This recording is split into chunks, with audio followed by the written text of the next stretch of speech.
Bonjour et bienvenue à ce bulletin de nouvelles de Masquinongé Média, semaine du 4 mai, donc printemps déjà bien entamé, ça fait du bien, cette douceur. Cette semaine, commençons le bulletin de nouvelles avec ma rencontre avec Isabelle Blais, candidate à l'investiture du Parti québécois dans Masquinongé. Voici mon entretien avec celle-ci.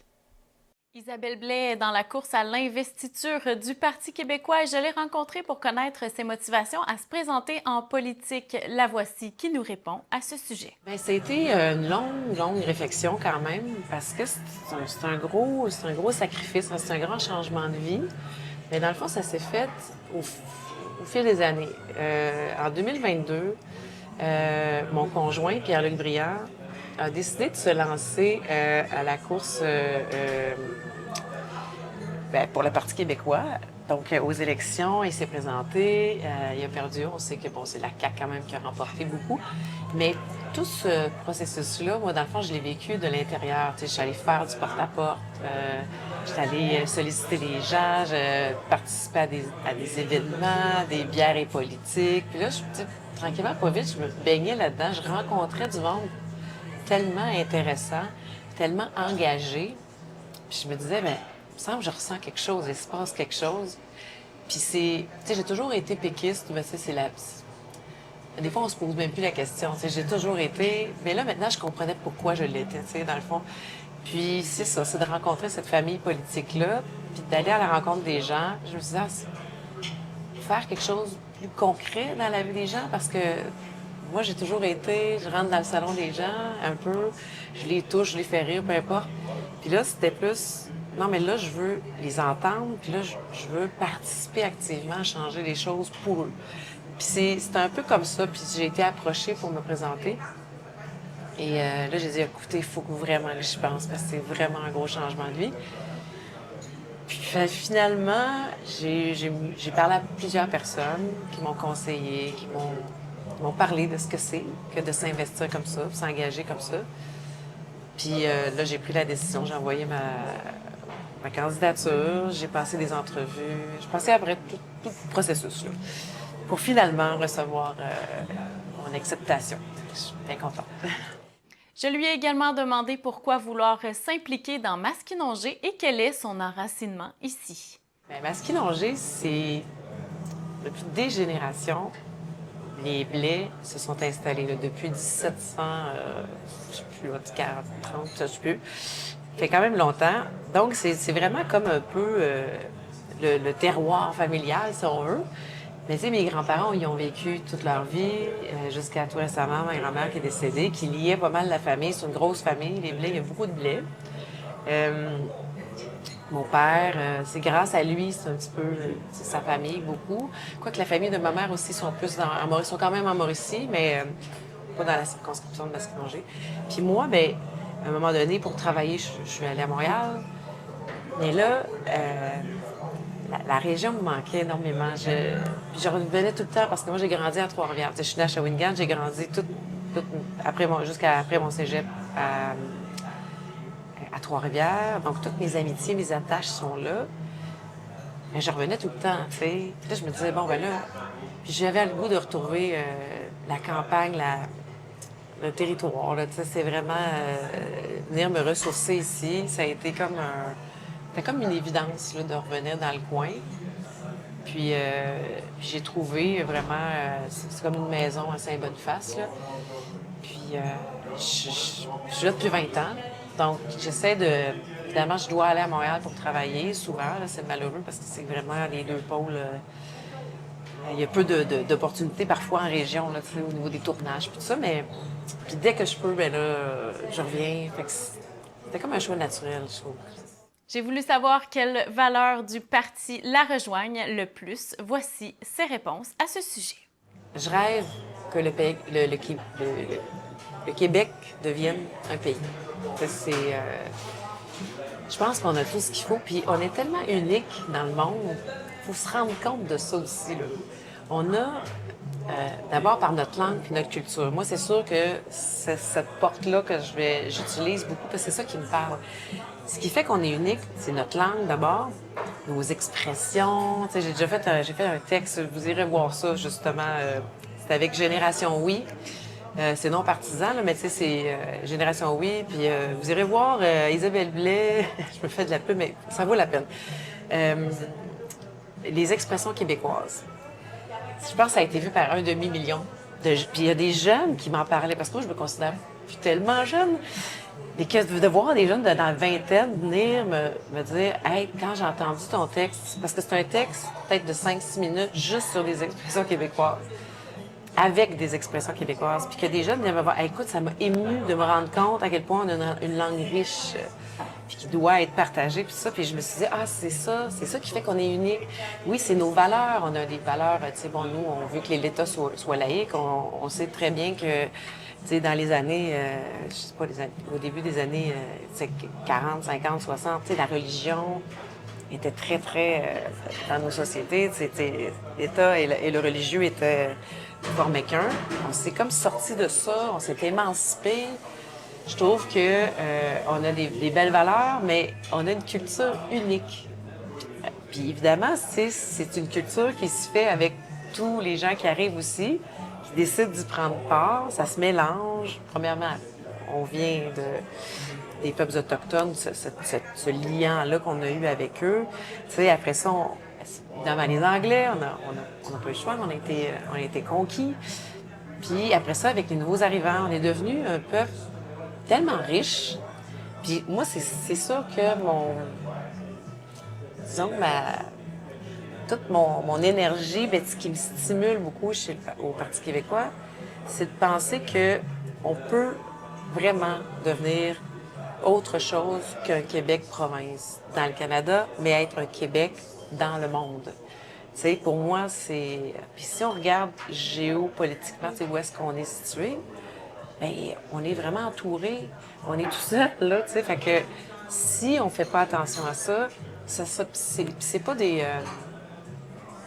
Je pense qu'on... C'est pas farfelu de penser que... Parce qu'il va y avoir un resserrement, un déclin à un moment donné, forcément, par la force des choses. Puis en plus, on a Internet qui, par l'intérieur, vient un peu nous coloniser, si on veut. Fait qu'il va falloir qu'on...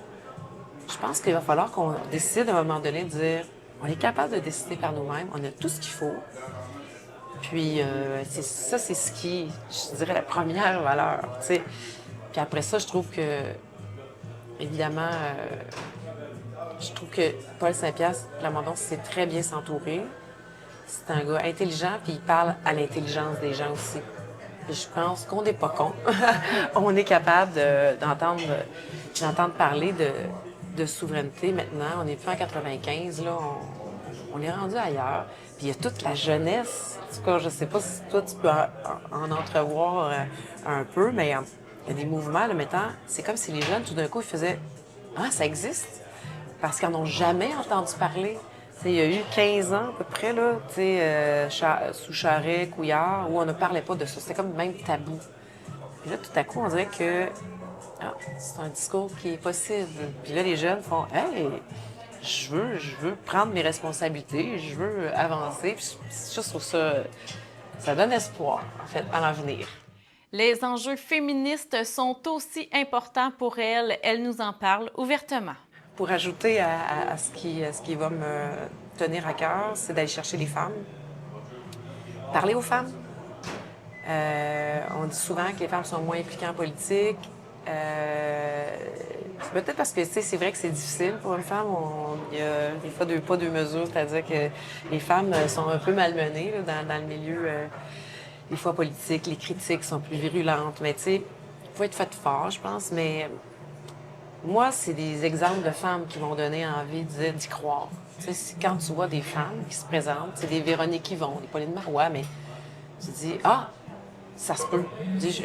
Quand on n'a pas d'exemple, c'est difficile, tu sais, de s'identifier. Fait que c'est vrai que les femmes, pour moi, c'est un enjeu. Je veux aller les chercher. Je veux répondre à leur réalité parce qu'il y a énormément...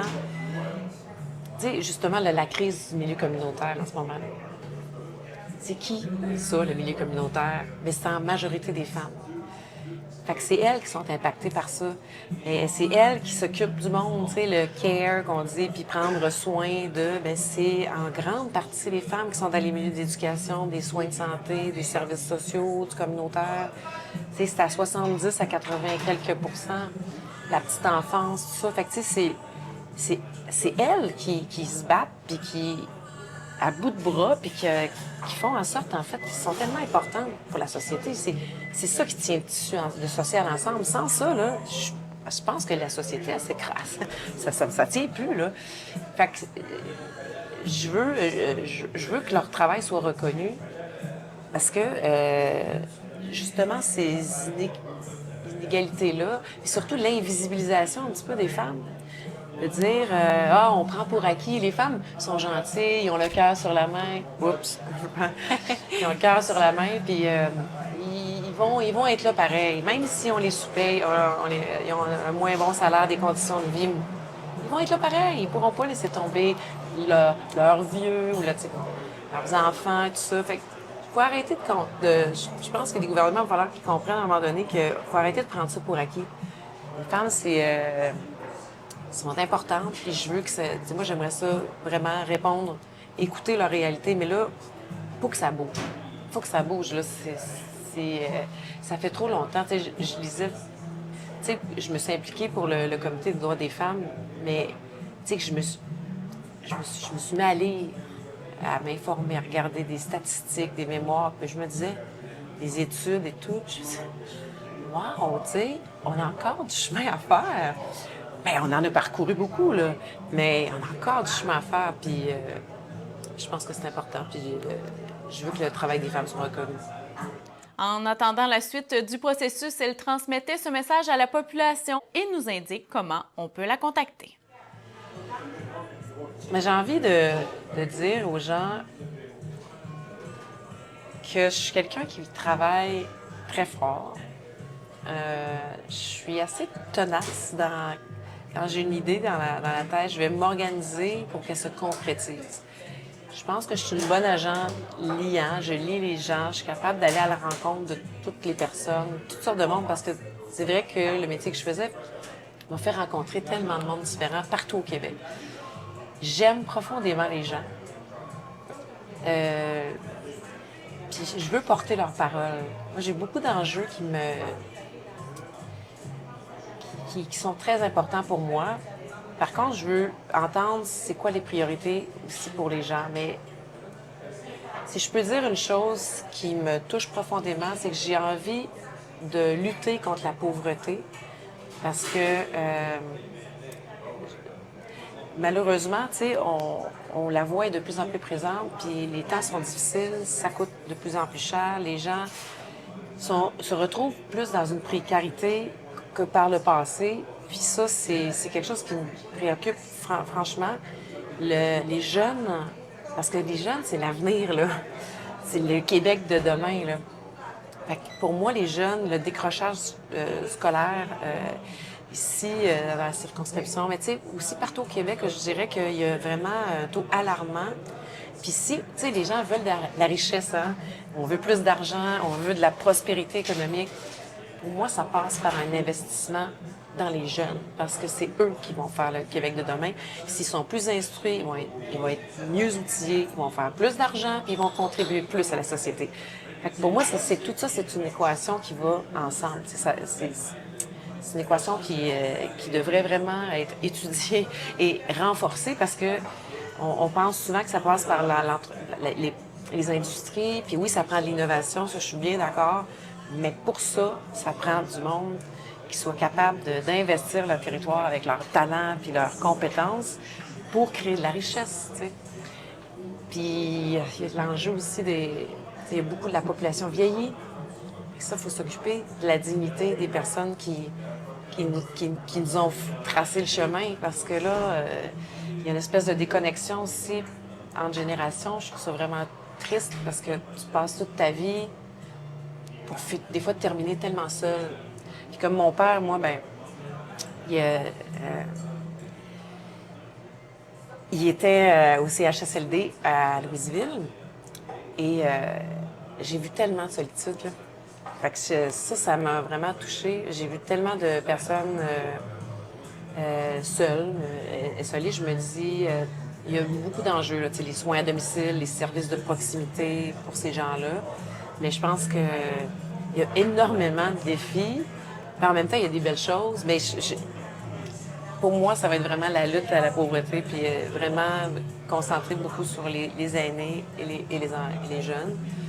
Et je sais que, tu sais, je veux dire, c'est un milieu agricole, hein, fait on se cachera pas qu'il y a énormément d'enjeux par rapport à ça. Le climat, les inondations, le logement. Là, il y a plein de choses, mais je dirais que moi, ce qui me touche particulièrement, ça va être ça, la lutte à la pauvreté. C'est sûr que là, c'est une première étape. Hein. D'abord, là, les membres vont devoir voter à l'Assemblée d'investiture qui, ça sera annoncé, mais qui serait quelque part le 25 avril ou quelque chose comme ça. Et on va annoncer ça. Là, évidemment, dans cette étape-là, ce sont les membres, en fait, qui vont voter. Par la suite, la personne qui va ressortir de ça, ben là, c'est elle qui va être ou lui qui va être la candidate officielle pour le Parti québécois. Et là, on part en campagne électorale.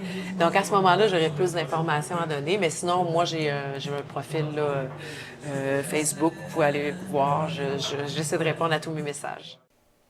Et fidèle à notre habitude, fidèle Stéphane, Hey, bonjour! C'est moi ça. Bonjour Marie-André, parlant de printemps. Oui. Ça, tu l'incarnes bien, toi. Ah, je fit avec le décor. Oui, oui, oui. Bon, bonjour tout le monde. Bonjour à tous les gens qui nous regardent à la Masquinongé Média. On commence avec la Fondation Santé de la MRC Masquinongé, Masquinongé Média. C'est assez Masquinongé quand même. Donc, on a reçu une importante contribution de l'Opération Enfant Soleil.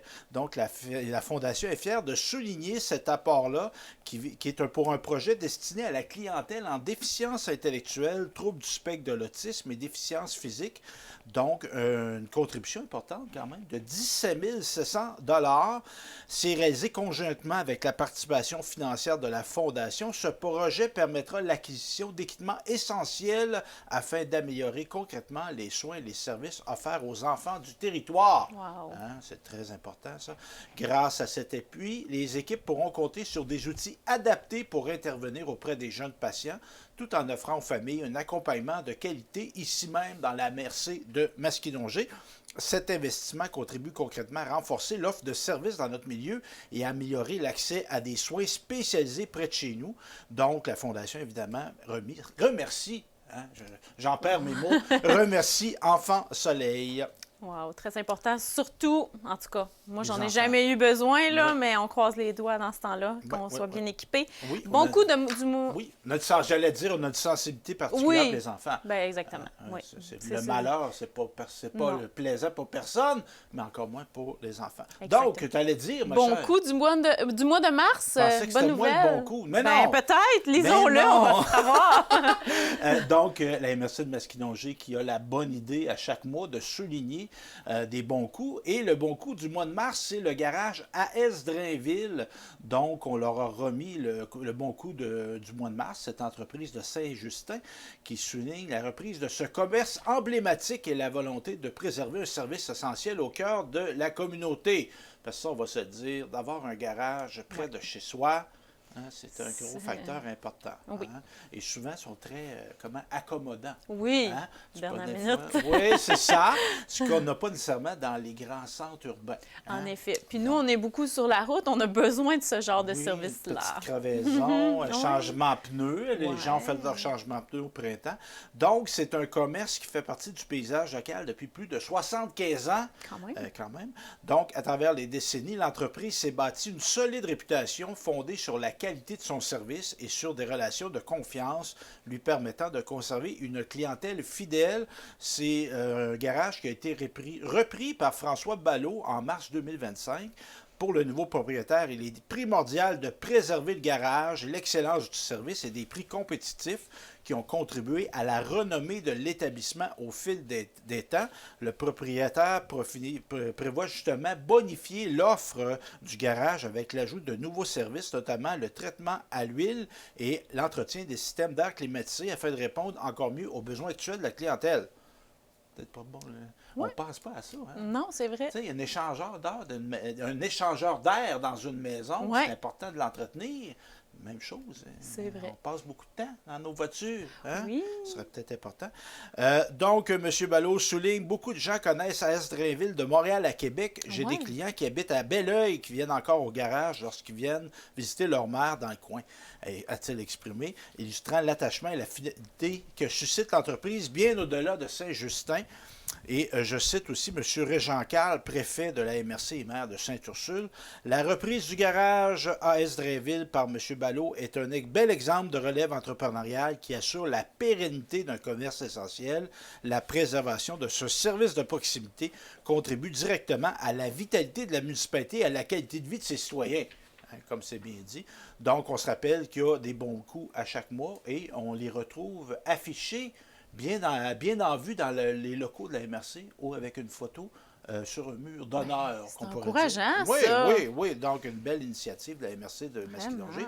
Et bravo au garage AS Drainville, 75 ans quand même. Bravo. On a encore un petit peu de temps. Oui, Oui. un sujet un peu plus sensible, un Oui. hommage à Claude Frappier. Oui, je connais la fille de M. Oh. Frappier, Geneviève Frappier, avec qui j'ai eu l'occasion de travailler au Festival Western de Sainte-Tite, Ah. l'autre bord de Trois-Rivières. Ben oui. Donc, M. Claude Frappier, le papa de Geneviève, qui était le maire de la municipalité de Saint-Paulin pendant de nombreuses années, est décédé le 18 mars dernier à l'âge de 76 ans. Donc, la MRC Masquinongé a tenu à souligner son apport, le saluer, faire un hommage. Donc, M. Frappier a amorcé son engagement au sein du conseil de la MRC le 11 novembre 2020, suite à la démission du maire de l'époque. Il a été ensuite élu par la population lors des élections municipales du 7 novembre 2021 jusqu'à novembre dernier, où il avait décidé de passer le flambeau au terme de son mandat. Donc, durant son passage à la MRC, il s'est impliqué avec passion et générosité, notamment au sein du comité de sécurité publique, où il a supporté avec conviction les enjeux de sa municipalité. Il a également siégé à la commission d'aménagement du territoire, en plus de représenter la MRC au CA de la radio communautaire 103,1 durant ces mêmes années. Reconnu pour son engagement, son sens des responsabilités et sa volonté d'améliorer la qualité de vie de ses concitoyens, M. Frappier laisse derrière lui une empreinte significative.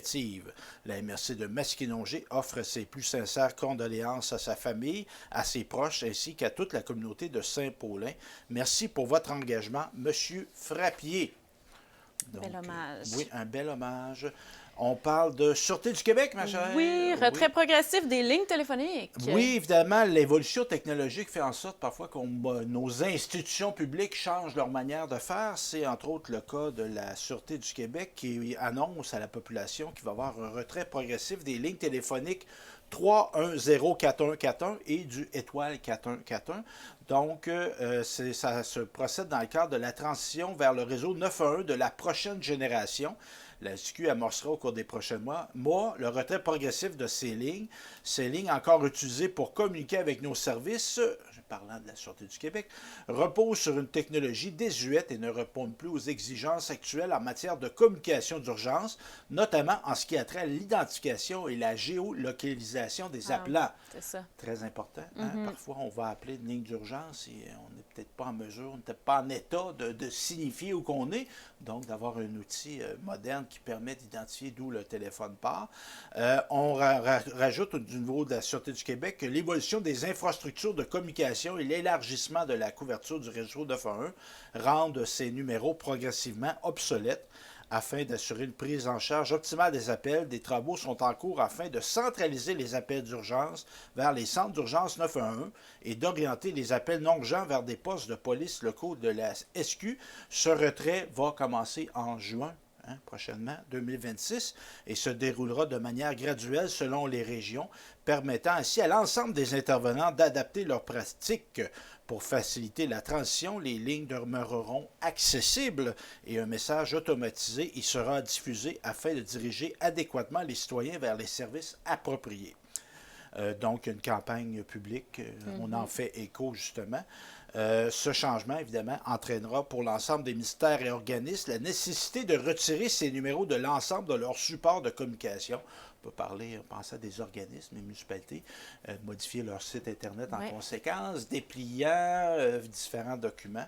Donc, on rappelle que la SQ demeure disponible pour fournir tout renseignement supplémentaire. Ben, c'est super important parce que dans des zones où il y a moins de réseau, moi, ça m'est arrivé de mettre mon téléphone en appel Wi-Fi et on ne Oui. peut pas appeler la police, même pas le 811 quand on... Fait que c'est important d'être protégé. Oui, donc c'est ça. Et on termine avec le gouvernement du Canada qui a annoncé 175 000 emplois et occasions d'acquisition de compétences pour les jeunes du Canada cette année, dont Masquinongé Média. On va avoir un journaliste, étudiant ou non, parce que c'est de 16 à 30 ans. Donc, on va avoir un journaliste qui va être sur le terrain grâce à l'apport de ce programme-là qui permet à des jeunes d'acquérir au début d'une carrière. Souvent, on a un domaine d'études, puis on n'a pas encore d'emploi relié à cette étude-là.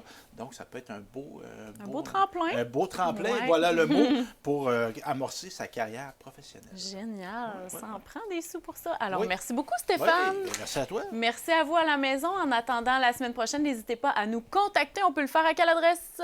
Courriel info@quebec.media. Québec.media, donc n'hésitez pas à nous écrire. Merci beaucoup. À la semaine prochaine.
Salut tout le monde! Ici Daniel Grenier pour vous parler des télévisions communautaires autonomes.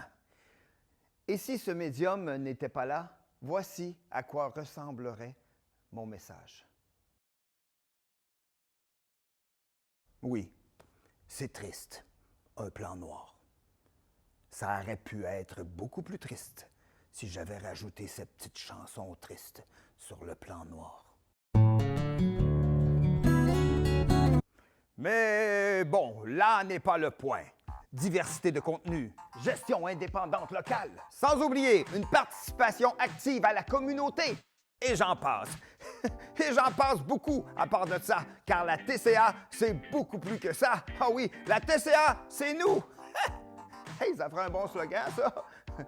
Plus que la TCA, que c'est ça? Ben oui, ça serait meilleur que ça. En tout cas, la TCA est un incubateur de talent, là où la créativité est célébrée. Ensemble, encourageons les télévisions communautaires autonomes. Salut!